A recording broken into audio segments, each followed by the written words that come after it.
So, yeah. But isn't it is real. I mean, I guess we're sort of past the point of like, is it real? Yeah, it's real. It's real in that there's these things that are moving in very bizarre ways, and they have these propulsion systems that violate what we know about propulsion systems. Retrieving data across dimensional space-time, develop remote viewing, comms, and countermeasures, determine baseline for physical transport across dimensional space-time barrier, rapid response medical teams for UFO interaction events. So how did they do this accidentally? Study conscious interactions with and control of technology. So I got this from someone in the U.S. government who's well, look, let me just start by saying I don't know anything, but he sent me this. The above is 100% legit. I was read into this program but told never to tell anyone. It's now been released. As you can see, it began as a result of my old program, AATIP. I signed a document saying I would never talk about Kona Blue and similar efforts. I can't believe the AARO would have released it. Look, Yeah. I mean, here's what we do know is that there's enough going on in the skies, but not just the skies, underwater, that the U.S. military has been forced to respond to it. So, like, move aircraft from one place to another because there are too many of these objects in the sky. That's actually happened. Chris Mellon just wrote a long piece about it. So it's real. The government is not controlling it. In fact, it's forcing the government, DOD, to respond. And we know that there is a real effort and has been underway for a long time to keep the public from knowing about it. But that's all known. That's established. I don't think any rational person would deny that. The question is, like, what is it actually? I mean, now is sort of the point where you have to ask, like, what is this? And,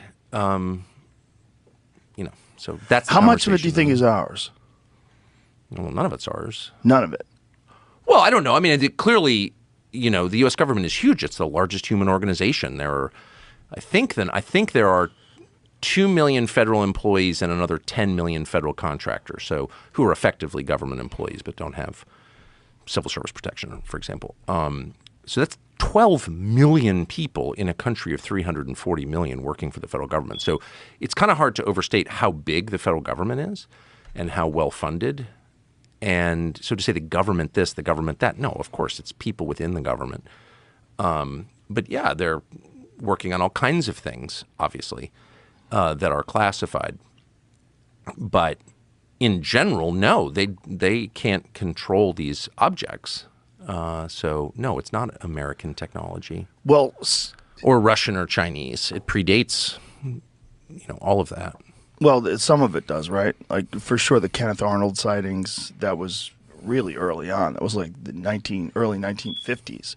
He was seeing these flying saucers, these discs that were moving over mountains. Well, right. I mean, the prophet Ezekiel writes about it in the first chapter, Wheels in the Sky. Yeah, that's a crazy one. Boy, when you read Well, it is that, crazy. If you read it, it's like, oh, wow. Yeah. And a wheel within a wheel. not just, the Hebrew scriptures, like it's all over every... Mm-hmm. The Vedic texts. Of course. Mm-hmm. So these are spiritual phenomenon. There's no evidence they're from another planet. I mean, I think that's the that's the lie, that they're from Mars. Look, space, the atmosphere is really well monitored, right? Both for defense reasons, but also because, like, it'd be nice to know when asteroids are coming. And there's no evidence, has never been any evidence that there are lots of these objects, these vehicles coming into our atmosphere from somewhere else, some other planet. There's no evidence of that at all. So they're from here, and they've been here for thousands of years, whatever they are. And it's pretty clear to me that they're spiritual entities, whatever that means. They're supernatural, and which is to say, supernatural means above the natural, above the observable nature.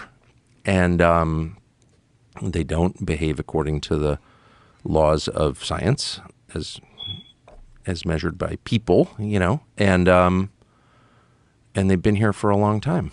And there's a ton of evidence they're under the ocean and under the ground. So, like, with that fact set, what do you conclude? Zechariah 5, verse 1.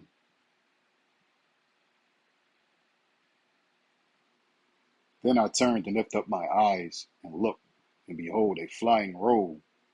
And he said unto me, What seest thou?